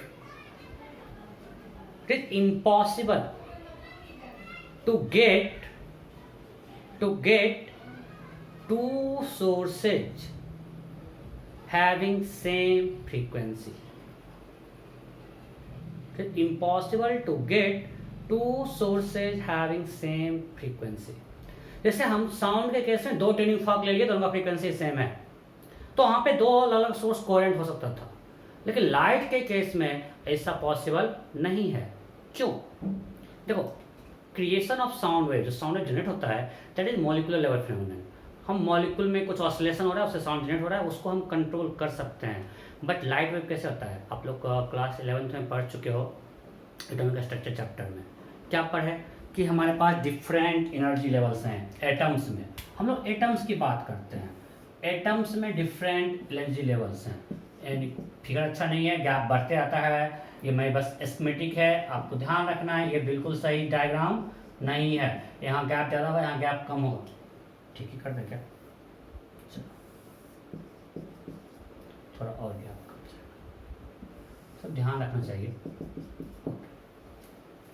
so different energy level है, हम लोग पढ़ चुके हैं। अगर हमने इलेक्ट्रॉन यहाँ से यहाँ एक्साइट हुआ, सो वो यहाँ से यहाँ आ सकता है, यहाँ से डायरेक्ट आ सकता है, फिर यहाँ से यहाँ आ सकता है। तो डिपेंडिंग ऑन कौन सा ट्रांजिशन है वो डिसाइड करेगा फ्रीक्वेंसी। आप पढ़ चुके हो delta E equal to H F. अरे हाँ या नहीं पढ़े तो आगे पढ़ेंगे मॉडर्न फिजिक्स में, बट केमिस्ट्री में पढ़ना है कि अगर हमने इलेक्ट्रॉन को एक्साइट किया 1 से 3, it can go from 3 to 2, it can come directly from 3 to 1, 3 to 2 and 2 to 1। सो कहाँ इलेक्ट्रॉन का ट्रांजिशन कैसे होगा ये हम कंट्रोल कर सकते हैं क्या? नहीं। तो सिंपल है, मैं समझते हैं। Generation of sound wave is a molecular level phenomenon, it can be controlled, so it can control its frequency, but light wave is generated due to electronic transition, means it is atomic level phenomenon, और ये हमारे control से बाहर है। अगर electron third level पे गया वो 3 से 1 आएगा या 3 से 2, 2 से 1 आएगा, ये हमारे कंट्रोल में नहीं है। जो हमारे कंट्रोल में नहीं है हम फ्रीक्वेंसी कैसे, फ्रीक्वेंसी तो डिसाइड करता है कहाँ से कहाँ आएगा, तो फ्रीक्वेंसी हम कंट्रोल नहीं कर सकते हैं। तो कभी दो डिफरेंट लाइट सोर्स का सेम फ्रीक्वेंसी हम इंश्योर नहीं कर सकते। कभी फ्रीक्वेंसी सेम होगा, कभी अलग होगा, बट हम ये नहीं बोलते हैं कि ये दो अलग अलग लाइट सोर्स है, दोनों का फ्रीक्वेंसी सेम है, ये हम इंश्योर नहीं कर पाते। तब सर इतना जो पढ़े कोहेरेंट सोर्स पे सुपरपोजिशन, वो तो लाइट वेव में केवल ही नहीं होगा। तो पहले आप लिख लेना, ये हमने पहले क्या लिखा है आपको, it is impossible to get two sources of light wave having same frequency. Why? Because generation of light is an atomic level phenomenon which can't be controlled, so we can't control its frequency। पक्का कहाँ से कहाँ electron transition करेगा, अगर हम ये control नहीं कर पाए, फिर फिगर आप दिखा सकते हो। अब एनर्जी कितना, एनर्जी क्या पे डिपेंड करता है, फ्रीक्वेंसी। तो अगर हमने ये कंट्रोल नहीं कर पाए कहाँ से कहाँ आएगा, तो हम फ्रीक्वेंसी कंट्रोल नहीं कर सकते। देन फिर नेक्स्ट जेन्युइन डाउट है कि सर हम लोग जितना कुछ पढ़े वो पढ़े कोहेरेंट सोर्स के लिए, और आप बार बार बोलते हुए आप फिक्स खत्म कर दिए। लाइट में तो कोहेरेंट सोर्स होता है, तो फिर आप पढ़ाए क्या हो, यहाँ तो सब इनकोहेरेंट है। सो यहाँ पे हम क्या बोले, हम बार बोलते हैं YDSC Young's double slit experiment. उसमें क्या करते हैं ना, जितना भी हम लाइट में एक्सपेरिमेंट करते हैं उसमें हम क्या करते हैं, मान लिया हमने यहाँ पे लाइट सोर्स लिया और ये है, सो एक लाइट इधर गया, दूसरा लाइट ये गया, या ऐसा मानो कि ये एक वेव फ्रंट पर पॉइंट है। आपको पता है कि it will act like secondary wave front. तो बेसिकली ये दोनों जो सोर्स है वो इसी से लाइट आ रहा है। अगर इसी से आ रहा है तो अब दोनों का फ्रीक्वेंसी तो सेम होगा ना। हमारा एक ये प्राइमरी वेव फ्रंट था इस सोर्स का, और उससे हमने ये लाइट पास करवाया है। ये S1 S2 दोनों सेम लाइट, सेम सोर्स से लाइट आया, अलग से आया, सेम से आया। जब सेम से आया तो इस दोनों का फ्रीक्वेंसी सेम है, सो दीस टू आर कोहेरेंट।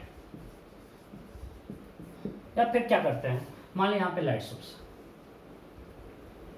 ठीक है, ये लाइट का सोर्स है, और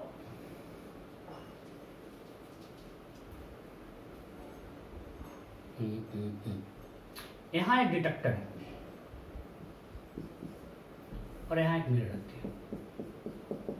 अब बताओ, यहां पे दो लाइट जाएगा, एक डायरेक्ट जाएगा, राइट, और एक आएगा यहां से ऊपर जाके रिफ्लेक्ट होके आएगा, ऐसे जाएगा और फिर रिफ्लेक्ट होके आएगा। So both waves are coming from same source. एक डायरेक्ट गया और एक यहां से रिफ्लेक्ट होकर आ गया, दोनों का फ्रीक्वेंसी क्या होगा, सेम होगा। तो यहाँ पे दो वेव आ रहा है, एक आ रहा है डायरेक्ट वेव और दूसरा आ रहा है रिफ्लेक्टेड वेव। दोनों का फ्रीक्वेंसी सेम या अलग अलग, सेम सोर्स से आ रहा है, फ्रीक्वेंसी सोर्स डिपेंडेंट, सो ये क्या हो गया, कोहेरेंट, फ्रीक्वेंसी से।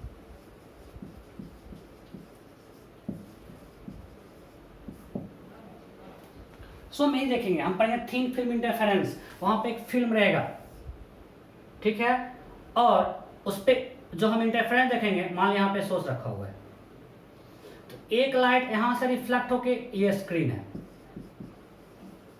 एक लाइट ये मीडियम 1 का बाउंड्री है, ये मीडियम 2 का बाउंड्री है, एक लाइट यहां से रिफ्लेक्ट होके इस पे गया, दूसरा यहां से रिफ्लेक्ट होके जाएगा। सो अल्टीमेटली सेम सोर्स के लाइट को हम दो अलग अलग पार्ट में बांट के इंटरफेरेंस करवा रहे हैं। तो अगर सोर्स सेम तो फ्रीक्वेंसी क्या होगा, same, so they are coherent. हम जितना कुछ पढ़ेंगे हम इसमें क्या बोले, ये सोर्स है, यहाँ से यहाँ लाइट गया, इससे रिफ्लेक्ट होकर यहाँ पे पहुंचा, फिर यहाँ से यहाँ लाइट गया, इससे रिफ्लेक्ट होकर यहाँ पे पहुंचा, मीन्स यही इसी सोर्स से लाइट गया, एक यहाँ से रिफ्लेक्ट हुआ, एक यहाँ से रिफ्लेक्ट हुआ, दोनों का फ्रीक्वेंसी तो सेम है, दे विल बी कोहेरेंट। सो हम लाइट में जितना पढ़ेंगे ना, हम एक सिंगल सोर्स से अलग अलग लाइट यूज कर रहे हैं। सो हम लोग कोहेरेंट सोर्स का एग्जांपल देख रहे हैं। क्लियर? सो कोहेरेंट इनकोहेरेंट में डिफरेंस क्लियर है। Coherent source is phase difference is time independent. Incoherent phase difference is time dependent. In case of light wave, we can't have two sources having same frequency, so they can't be coherent. ना पक्का clear हो। Coherent तभी होगा जब एक ही source से light को दो पार्ट में बांट रहे हैं। क्लियर? ओके। तो पहला था, इसको छाप लियो। ओके। फर्स्ट हम पढ़े कोहेरेंट इनकोहेरेंट, उसके बाद पढ़े superposition of wave coming from coherent source, ये हम जब पढ़े थे। फिर हम नेक्स्ट में पढ़े superposition of waves coming from coherent sources. Superposition ये पढ़ चुके हैं, सुपरपोजिशन और interference of wave coming from coherent source.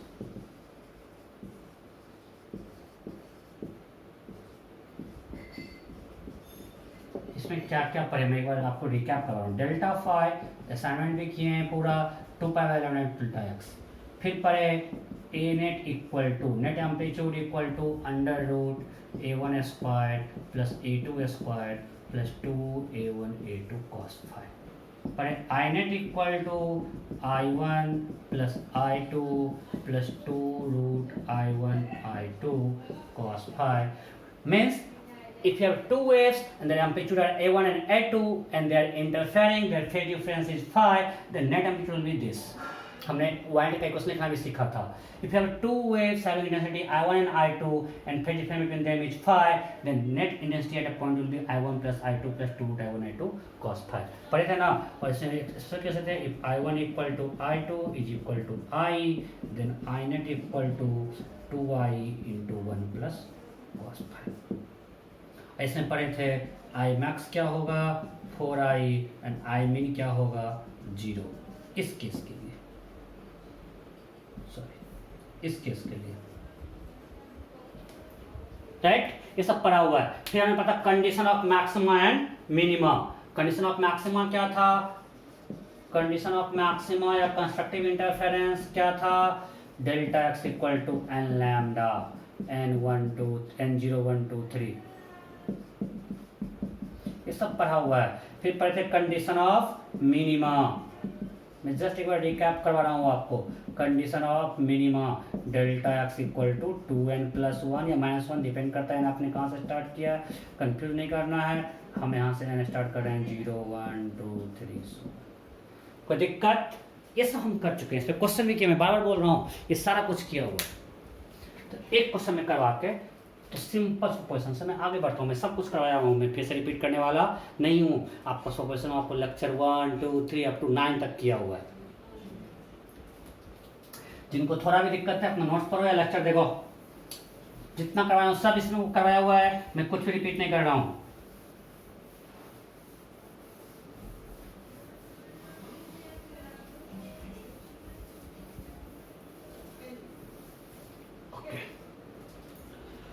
एक क्वेश्चन करते हैं। हमारे पास एक प्लेन मिरर है, ठीक? यहाँ सोर्स है, यहाँ ऑब्जर्वर डिटेक्टर है, ठीक है? ये डिस्टेंस है λ/6, ठीक? ओके, ये कंप्लीटली 100% रिफ्लेक्शन है, 100% रिफ्लेक्शन मीन्स जो भी लाइट आया वो रिफ्लेक्ट हो गया। सो क्वेश्चन है, if intensity of source is I, intensity is I, so always will get 2 waves, one direct coming from source to observer, other will come after reflection from the mirror. Then my question is, what is net intensity at observer? Find net intensity observed by observer. Find net intensity observed by observer. two waves coming at observer, one directly coming from source, another is coming after reflection from mirror. Then find net intensity observed by observer. INET. What is INET? INET. Find INET.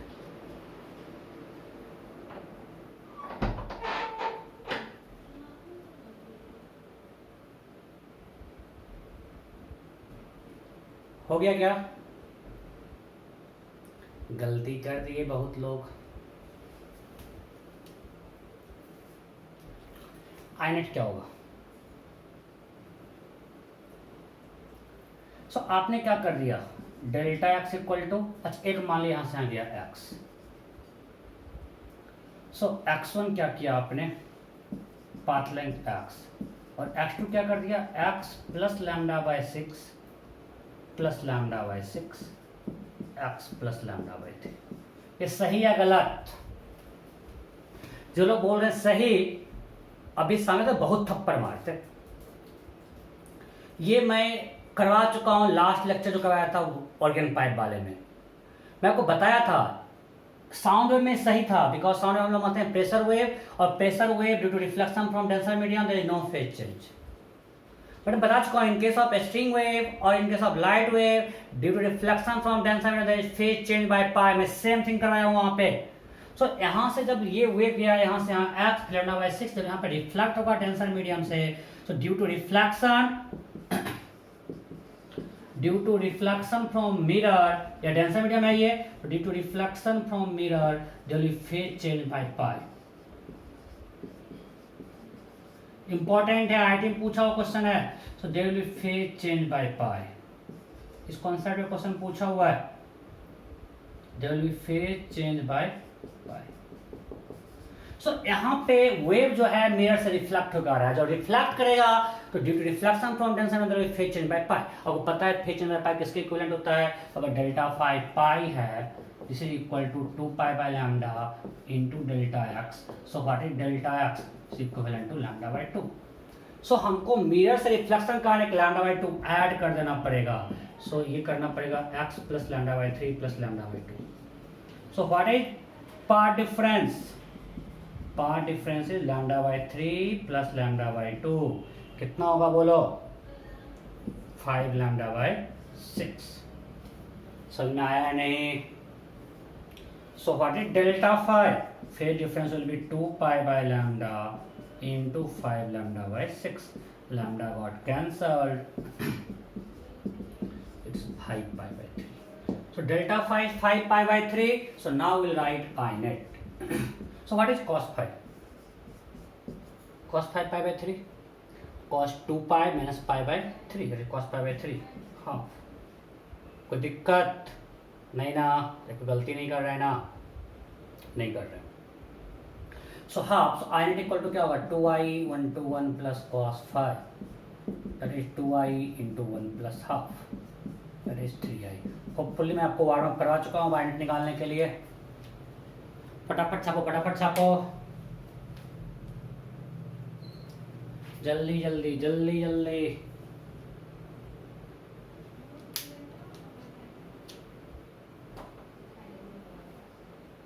Okay बेटा,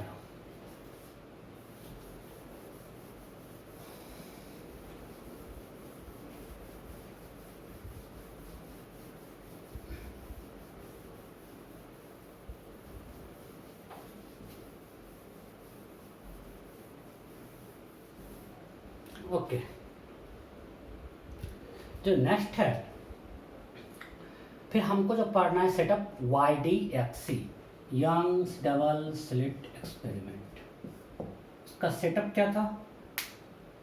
double slit नाम ही है, मतलब यहाँ पे 2 slit किया हुआ है। एक सिंगल सोर्स मान लीजिए पैरेलल रे जा रहा है, कहीं सिंगल सोर्स से दूर से आ रहा है पैरेलल रे, या सिंगल सोर्स भी ले सकते हैं, उससे लाइट ऐसे ही जा रहा है। आप ये भी कर सकते हो कि माने पैरेलल रे आ रहा है और यहाँ पे मेरा स्क्रीन था, किसी सिंगल सोर्स से आ रहा है,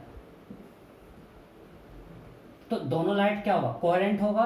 फिर हमने देखा था यहाँ पे स्क्रीन पे फ्रिंज बनता है, ये हम लोग कर चुके हैं। डिस्टेंस कैपिटल डी, ये स्मॉल डी। तो हमने देखा था कि फ्रिंज विड्थ क्या होता है, lambda capital D by small D. पढ़े थे ना क्या होता है फ्रिंज विड्थ, राइट। इसमें क्या क्या एजम्पशन था, जब कैपिटल डी स्मॉल डी से बड़ा हो और थीटा स्मॉल हो, हमने उस केस में ये किया था। कोई डाउट है? हमने वाईडीसी का पूरा सेटअप किया था, height of nth maxima N lambda D by D. मैं पूरा एक डायग्राम बनाया था, मैं फिर से डायग्राम नहीं बनाऊंगा, टाइम पास होगा। हाइट ऑफ nth मैक्सिमा क्या था, with these two assumptions, n lambda capital D by small d, where n is 1 2 3 4 पता था सेंट्रल मैक्सिमा का 0 होता है, यहाँ पे इसलिए मैं n1 height of first maxima क्या होगा लैम्डा डी बाई डी, इसको क्या बोलते हैं सेंट्रल मैक्सिमा। फिर हम बताए थे height of nth minima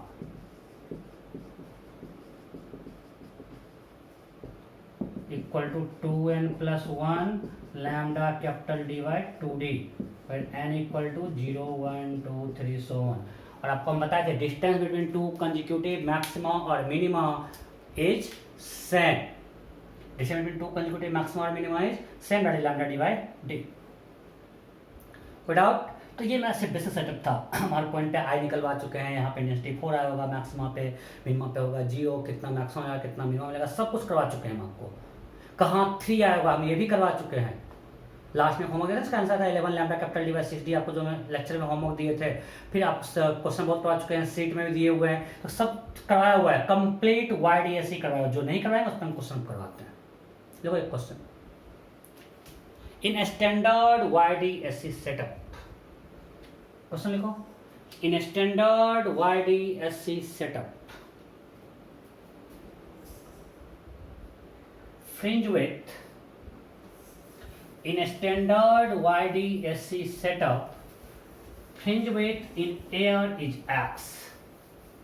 In a standard YDSC setup, in a standard YDSC setup, fringe width in air is x. Fringe width in air medium, fringe width in air is x.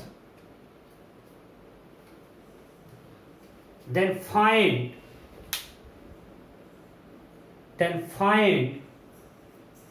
new fringe width,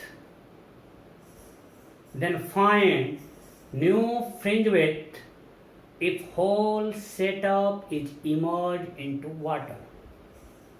Then find new fringe width if whole setup is immersed into water. मैं फिर से question repeat कर रहा हूँ, in a standard YDSC setup, fringe width in air is x, then find new fringe width if whole setup is immersed into water. If whole setup is immersed into water. ठीक है, मैं option देता हूँ। Option A x, b 3x/4, c 4x/3, d data insufficient।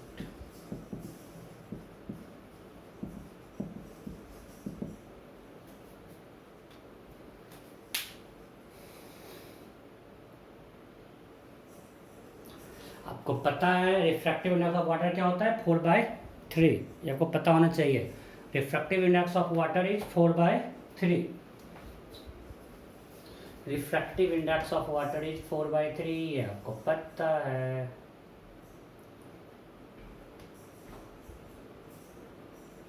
Okay, मैं कर रहा हूं, बहुत लोगों का सही था। फ्रिंज विड्थ क्या होता है, अभी फॉर्मूला निकाले lambda capital D by small D. ये एक्स था एयर में, तो यहाँ पे क्या होगा, in air will take lambda air.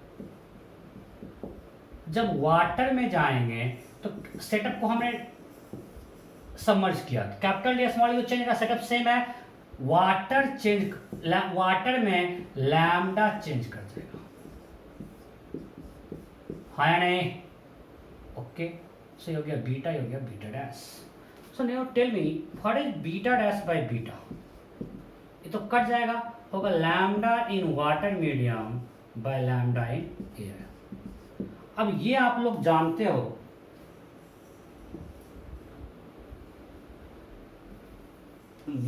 v equal to क्या होता है F lambda, right. So v2 by v1 is equal to lambda 2 by lambda 1 और v equal to c by mu होता है, सो μ1 बाई μ2। ये पता है ना, ये आपको पढ़ना है। v इक्वल टू क्या होता है c by mu, velocity of light, ये तो डिफिनेशन है। म्यू का डिफिनेशन क्या है, velocity of light in vacuum, velocity of light in medium. So v equal to क्या होगा c बाई म्यू।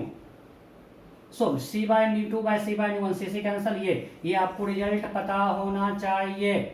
सो यहाँ पे क्या आएगा, lambda water by lambda in air equal to mu in air by mu in water, that is equal to 1 mu in water, that is 4/3, that is 3/4। So beta dash equal to 3/4, beta means 3/4. Actually beta is symbol for fringe width, beta is symbol for fringe width। बहुत ही आसान था, NCERT question but NEET में शायद कहीं पूछा हुआ है। सो आपको पता होना चाहिए इसमें क्या यूज करना था। ये सिंपल क्लास 10th का है, क्लास 10 आप लोग पढ़ चुके हैं। Velocity of light in medium equal to c by refractiveness of medium, so v is c by mu, so v2 by v1 equal to μ1 by μ2, that is lambda 2 by lambda 1। फटाफट छापो जिन्हें गलत था, जल्दी करो।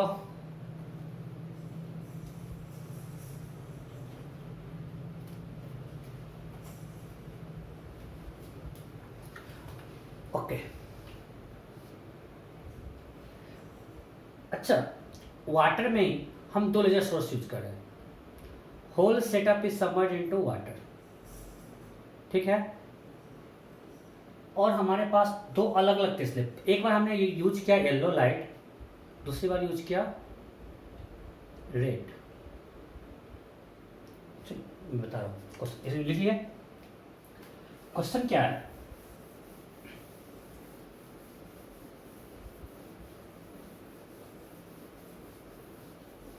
सिंपल है बिल्कुल।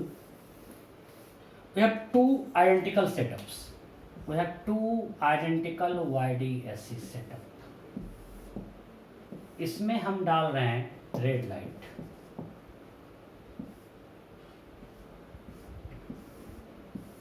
और इसमें डाल रहे हैं blue.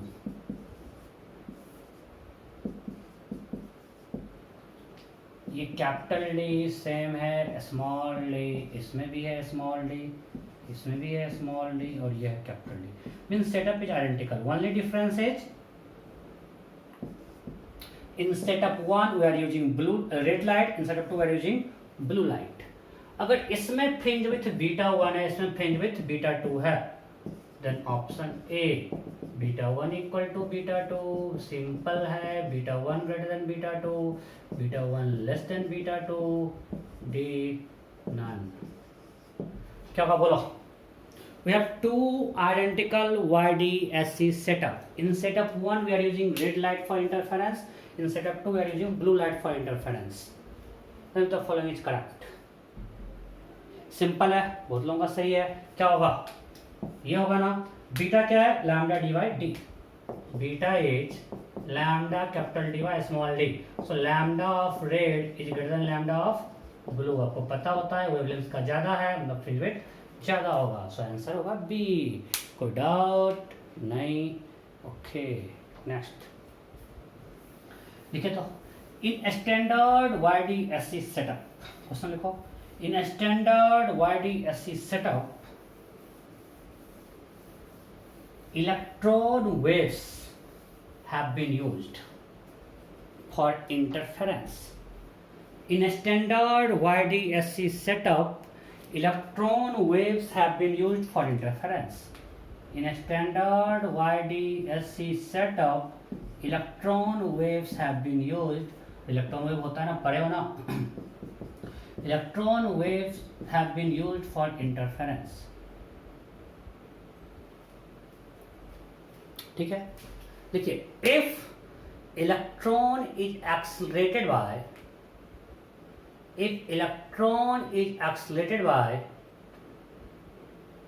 potential difference V, if electron is accelerated by potential difference V before using in experiment, if electron is accelerated by potential difference V before using for experiment, then fringe width is x. Then fringe width is x. मैं फिर से repeat कर रहा हूँ. In standard YDSC setup, electron waves have been used for experiment. If electron is accelerated by potential difference V before if electron is accelerated by potential difference V before using for experiment, then fringe width is x. Then find new fringe width. Then find new fringe width. Then find new fringe width if electron is accelerated by. Then find new fringe width if electron is accelerated by potential difference 2V. Then find new fringe width if electron is accelerated by potential difference 2V before using experiment. Question clear है. पहले हमने इसको जब potential difference V से एक्सलेट किया तो मेरा fringe width है यहाँ पे x. Then my next question है, अगर इसको हम 2V से एक्सलेट करते हैं तो न्यू फ्रिंज विड्थ क्या होगा. चलो मैं ऑप्शन दे देता हूँ. Beta dash equal to what for 2V. ये क्वेश्चन है.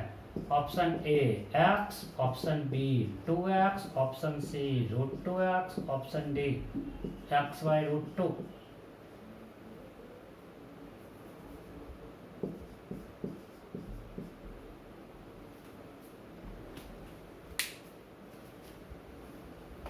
फटाफट फटाफट जल्दी करो जल्दी करो. कि अगर हम उसको 2V से एक्सलेट करते हैं तो न्यू फ्रिंज विड्थ क्या होगा.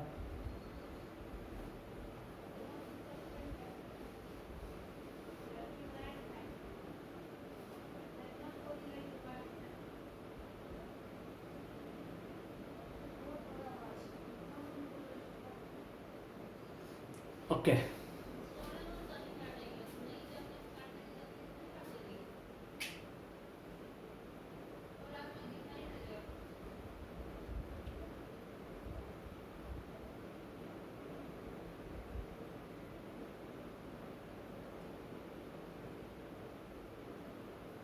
हो गया. अब मैं कर रहा हूं. अच्छा, फ्रिंज विड्थ क्या है? लैम्डा डी बाई डी है ना. सो यहाँ पे लैम्डा किसका लेंगे? इलेक्ट्रॉन वेव का. तो आप लोग पढ़ चुके de Broglie theorem. De Broglie wavelength क्या होता है? Lambda equal to h by M B या h बाय मोमेंटम. पढ़े हो ना.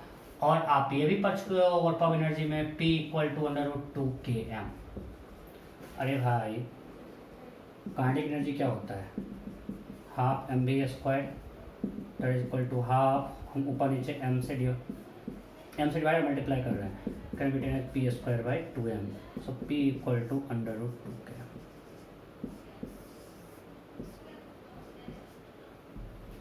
सो मोमेंटम क्या है?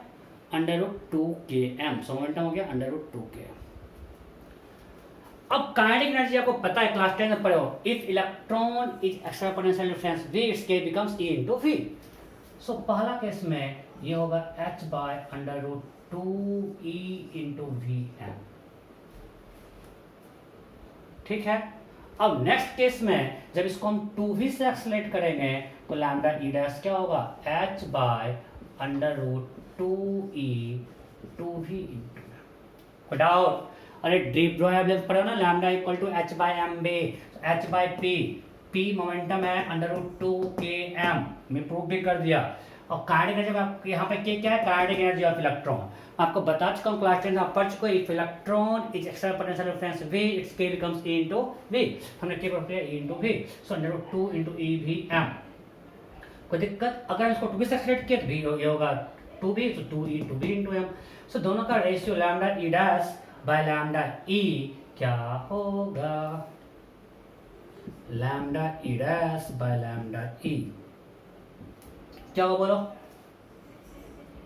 क्या होगा, फटाफट फटाफट फटाफट फटाफट फटाफट, that will be under root 2 EVM by under root 2 E 2V 2E cancel, M cancel, V cancel, is 1 by root 2, 1 by root 2, और beta dash by beta same होगा ना, बिकॉज ये lambda D by D.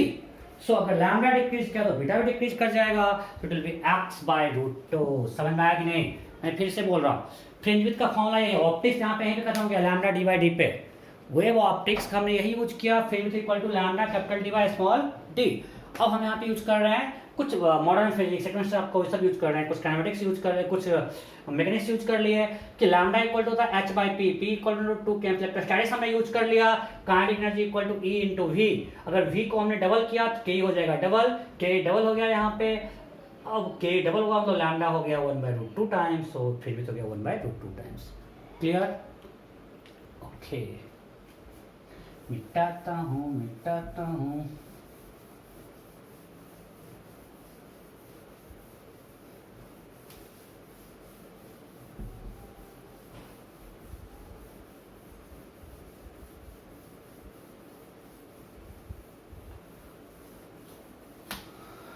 Okay. सो अब next आता है shape of fringe, चलो इसको आज छोड़ रहे हैं। तो आज के लेक्चर में इतना ही, आपको इसको ढंग से पढ़ना है, मैं कुछ एक एक पॉइंट में फिर से आपको रिकैप करवा दिया है, अभी वाइडेसी थोड़ा और करवाएंगे, पहले शेप ऑफ फ्रिंज पैटर्न करवाएंगे, फिर उसमें एक स्पेशल केस लेंगे जब ऑब्लिक इंसिडेंस है, और तो हम लोग जाएंगे ऑप्टिकल पाथ लेंथ पे। ठीक है, तो 2 लेक्चर में हम उसको मोस्ट प्रॉब्ली ये पूरा खत्म कंप्लीट कर देंगे। ठीक, okay, bye bye, take care.